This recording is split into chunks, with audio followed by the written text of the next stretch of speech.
RCB ಸ್ಟ್ಯಾಂಪೇಡ್‌ನಿಂದಾಗಿ 11 ಜನ ಪ್ರಾಣ ಬಿಟ್ಟಿದ್ರು. ಹೀಗಾಗಿ ಚಿನ್ನಸ್ವಾಮಿ ಕ್ರೀಡಾಂಗಣದಲ್ಲಿ ಪಂದ್ಯಗಳು ರದ್ದಾಗಿದ್ವು.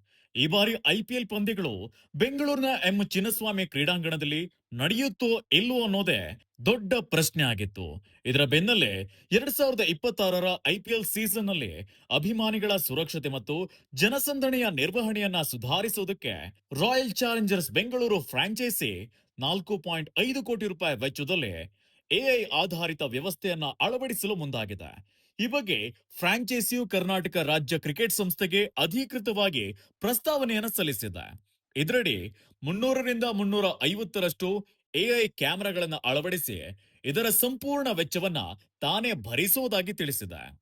ಈ ಬೆಳವಣಿಗೆಯಿಂದಾಗಿ ಚಿನ್ನಸ್ವಾಮಿ ಕ್ರೀಡಾಂಗಣದಲ್ಲಿ ಈ ಬಾರಿ ಐಪಿಎಲ್ ಪಂದ್ಯಗಳು ನಡೆಯಬಹುದು ಅಂತ ಹೇಳಲಾಗ್ತಿದೆ. ಆರ್‌ಸಿಬಿಯು ಸ್ಟ್ಯಾಕ್ ಎಂಬ ತಂತ್ರಜ್ಞಾನ ಕಂಪನಿಯೊಂದಿಗೆ ಕೈಜೋಡಿಸಿ ಚಿನ್ನಸ್ವಾಮಿ ಕ್ರೀಡಾಂಗಣದಲ್ಲಿ ಈ ವ್ಯವಸ್ಥೆಯನ್ನ ಅಳವಡಿಸಲು ಮುಂದಾಗಿದೆ.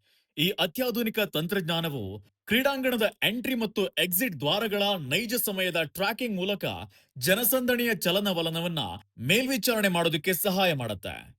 ಸರತಿ ಸಾಲುಗಳನ್ನ ನಿಯಂತ್ರಿಸೋದಕ್ಕೆ ಮತ್ತು ಅನಧಿಕೃತ ಪ್ರವೇಶವನ್ನ ತಡೆಯೋದಕ್ಕೆ ಸಹಾಯ ಮಾಡುತ್ತೆ. ಐಪಿಎಲ್ ಪಂದ್ಯಗಳು ಮತ್ತು ಇತರ ದೊಡ್ಡ ಕಾರ್ಯಕ್ರಮಗಳ ಸಂದರ್ಭದಲ್ಲಿ ಸುರಕ್ಷಿತ ಪಂದ್ಯದ ದಿನದ ಕಾರ್ಯಾಚರಣೆಯನ್ನ ಖಚಿತಪಡಿಸಿಕೊಳ್ಳೋದಕ್ಕೆ ಈ ಕ್ರಮವು ಮಹತ್ವ ಪಾತ್ರವನ್ನ ವಹಿಸುತ್ತದೆ ಅಂತ ಆರ್‌ಸಿಬಿ ಹೇಳಿದೆ. ಇನ್ನು ಪುಣೆಯ ಎಂಸಿಎ ಕ್ರೀಡಾಂಗಣದಲ್ಲಿ ಐಪಿಎಲ್ 2026ರಲ್ಲಿ ಆರ್‌ಸಿಬಿಯ ತವರು ಪಂದ್ಯಗಳನ್ನು ಆಯೋಜಿಸುವ ಬಗ್ಗೆ ಫ್ರಾಂಚೈಸಿ ಮಧ್ಯೆ ಮಾತುಕತೆ ನಡೆಯುತ್ತಿದೆ ಎಂಬ ವರದಿಗಳ ನಡುವೆ ಆರ್‌ಸಿಬಿ ಈ ನಿರ್ಧಾರಕ್ಕೆ ಬಂದಿದೆ.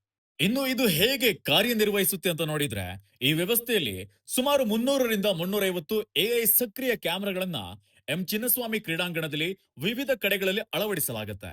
ಈ ಕ್ಯಾಮೆರಾಗಳು ಕ್ರೀಡಾಂಗಣದಲ್ಲಿ ಜನಸಮೂಹದ ಚಲನವಲನವನ್ನ ಸಮರ್ಥವಾಗಿ ನಿರ್ವಹಿಸುತ್ತೆ. ಸರತಿ ಸಾಲುಗಳನ್ನ ಕ್ರಮಬದ್ಧವಾಗಿಡೋದಕ್ಕೆ, ಪ್ರವೇಶ ಹಾಗೆ ನಿರ್ಗಮನಗಳ ನೈಜ ಸಮಯದ ಟ್ರ್ಯಾಕಿಂಗ್ ಮೂಲಕ ಅನಧಿಕೃತ ಪ್ರವೇಶವನ್ನ ಪತ್ತೆ ಹಚ್ಚುತ್ತೆ. ಹಾಗೇನೆ ಒಟ್ಟಾರೆ ಅಭಿಮಾನಿಗಳ ಸುರಕ್ಷತೆಯನ್ನ ಗಣನೀಯವಾಗಿ ಹೆಚ್ಚಿಸಲು ಕೆಎಸ್ಸಿಎ ಮತ್ತು ಭದ್ರತಾ ಸಿಬ್ಬಂದಿಗೆ ಸಹಾಯ ಮಾಡುತ್ತೆ. ಹಿಂಸಾಚಾರ, ಅನಧಿಕೃತ ಪ್ರವೇಶ ಮತ್ತು ಅತಿಕ್ರಮಣದಂತಹ ಘಟನೆಗಳನ್ನ ಮೊದಲೇ ಪತ್ತೆ ಹಚ್ಚಲು ಅನುವು ಮಾಡಿಕೊಡುತ್ತೆ. ಇದರಿಂದಾಗಿ ಕಾನೂನು ಜಾರಿ ಸಂಸ್ಥೆಗಳು ತ್ವರಿತವಾಗಿ ಮತ್ತು ಪರಿಣಾಮಕಾರಿಯಾಗಿ ಪ್ರತಿಕ್ರಿಯಿಸಲು ಸಾಧ್ಯವಾಗುತ್ತೆ.